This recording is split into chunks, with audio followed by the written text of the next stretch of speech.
Hi, I'm going to show you how I make chicken and wild rice soup today. First, to prep, you'll want to cook your wild rice, and you can just do that according to the instructions on the package, boil in water. And then you'll want some cut up cooked chicken. We buy our chicken from the local farmer, so it's free range, and so it comes like a big on the bone. So just boil it half hour, and then we take all the chicken off, and so the meat, so you can just however you have your cooked chicken. You start with cutting up vegetables. Chop up onion, celery, and carrots. Those are the three starter vegetables, and you want to chop them so that they're fairly small. You can, with your chicken and with your vegetables, you can cut it up as big or as small as you like in your soup. I have little kids, so everything needs to be fairly small for my family.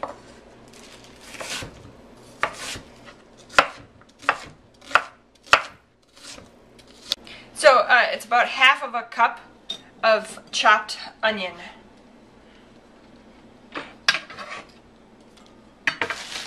And then we'll do probably 2 stalks of celery.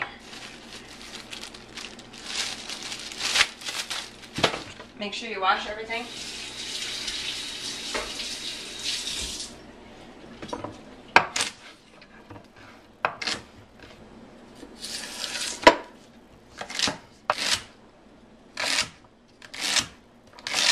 The celery and the onion are about the same size, so however you chop them, it doesn't matter. If you like them bigger, make them bigger, but just make sure they're roughly the same size. They'll cook more evenly that way.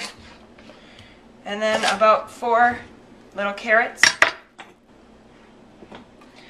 and those we chop also pretty small. Especially, I don't know, with my little kids, the smaller you make things, especially vegetables, the more they like it, or they will eat it.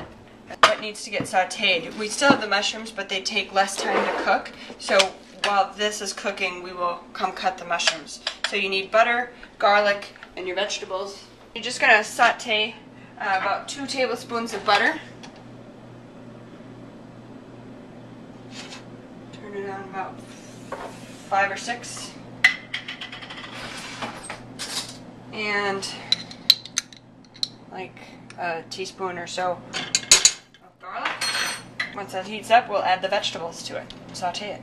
Okay, so once the butter's nice and hot and melted, then you add the vegetables.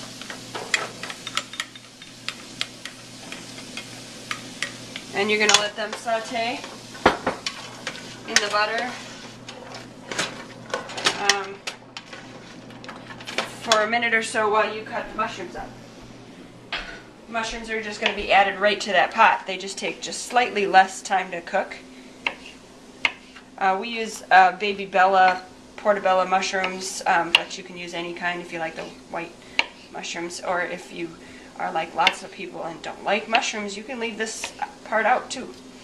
But we like mushrooms. I use roughly 1 full package, just about 8 ounces. Carrots, celery, and onion have been cooking for about a minute, and then you add 1.5 minutes, maybe 2, and you add the mushrooms. Okay, so the vegetables have sauteed for about 5 minutes. 4 or 5 minutes. They're not done by any means, but they're well sauteed. Add 1/4 cup of flour to the vegetables and butter. This is to thicken up your soup. That's when you add the chicken broth.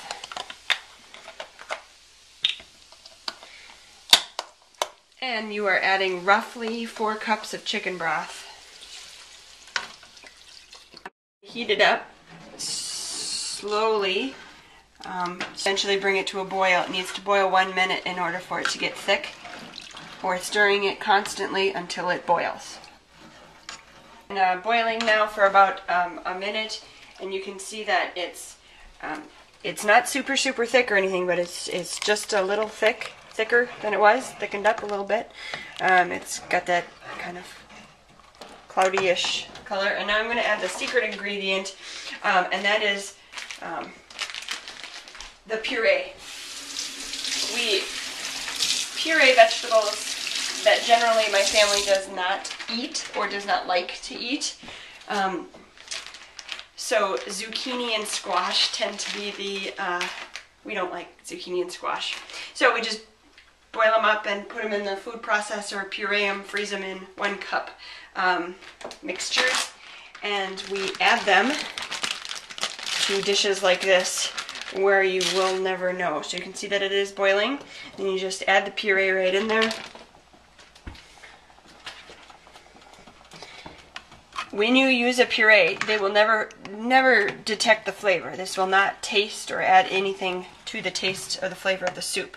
Just the the vitamins from the vegetables that you puree. But one thing that you do want to do when you puree or add purees to your food is to add more salt than you normally would, because the vegetables do suck up that salt. So we're going to give some seasoned salt, a couple of shakes into the soup. This is a good time to do your other seasonings. Bay leaves is a good seasoning for this soup. A couple of shakes of bay leaves. You can use 1 full one and then take it out, or you can just use the crunched up ones and then you don't have to take them out. And then ground turmeric. The puree, it's easier to add when it's frozen because, like you saw how it came out of the Ziploc bag nice and easy when it's frozen. You don't want to nuke it because you get the chemicals from the baggie. You don't want to heat that bag up.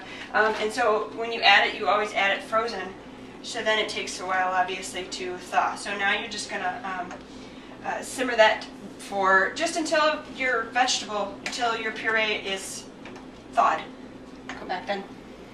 Okay, so we're just, the puree has now melted. Thawed into there, so the soup looks more like soup. We're going to add in the rice. And this is cooked wild rice. You can just cook it according to the package instructions. It's about 2 cups uncooked, 4 cups cooked wild rice.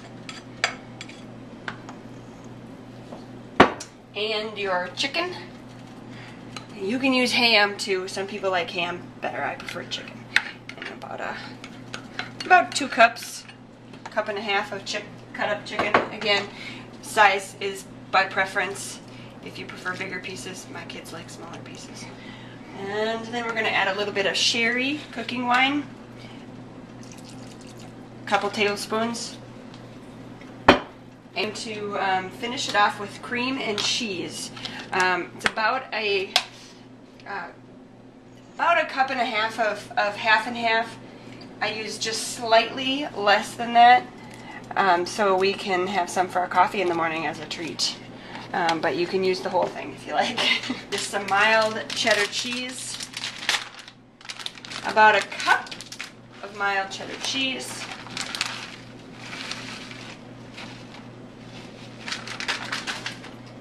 Stir that in. Stir it all up, and then we're going to turn the heat down to about 3 and let it simmer for about 15 minutes, and it'll be done, and you can serve and enjoy. Thank you, and this is how I make chicken wild rice soup.